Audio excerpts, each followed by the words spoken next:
Imagine a CIA agent trying to recruit a high-value foreign asset. All his usual tricks, bribery, flattery, intimidation, have failed.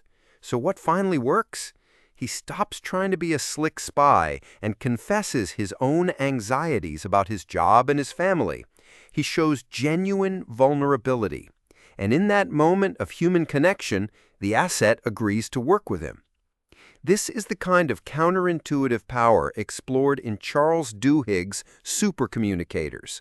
Duhigg argues that great communication isn't about having the wittiest comeback or the most data. It's about understanding that every conversation has a hidden layer. The book reveals three main takeaways to help you connect with anyone. First, you need to recognize which of the three types of conversation you're actually in. Second, you must learn to match the other person's communication style. And third, you can use specific tools to build that connection. So what are these three types of conversations? Duhigg says every discussion is really about one of three things.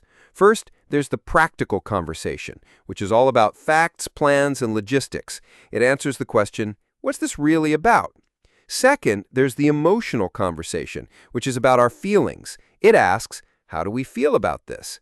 And third, there's the social conversation, which is about our identities and how we relate to each other. It asks, who are we? The problem is, we often get our wires crossed. You might be having a practical chat about weekend plans, while your partner is having an emotional one about feeling neglected. You're talking past each other because you're not in the same conversation.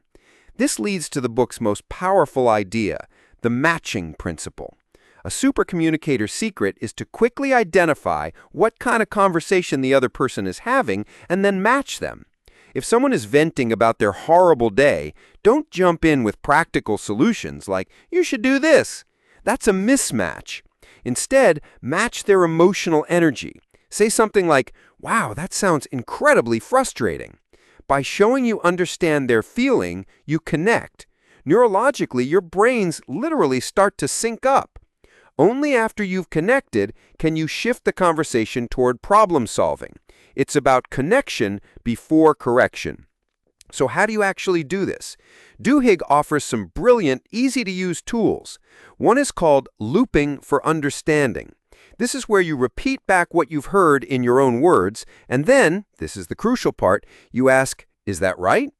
This simple act proves you're listening and gives them a chance to clarify. It's incredibly powerful. Another tool is asking deep questions. Instead of the generic, how are you, try something like, what's been on your mind lately? Or, what was the most interesting part of your day? These questions invite people to share their values and experiences, shifting a conversation from the surface to something more meaningful.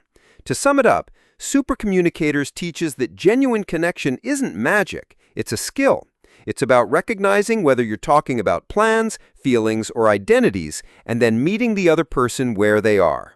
The goal of most conversations isn't to win an argument, but to understand. As Duhigg writes, we have to be willing to be vulnerable, to ask questions, to listen, and to show others that we see them as they are. If you found this useful, you might also enjoy Crucial Conversations by Carrie Patterson and Never Split the Difference by Chris Voss.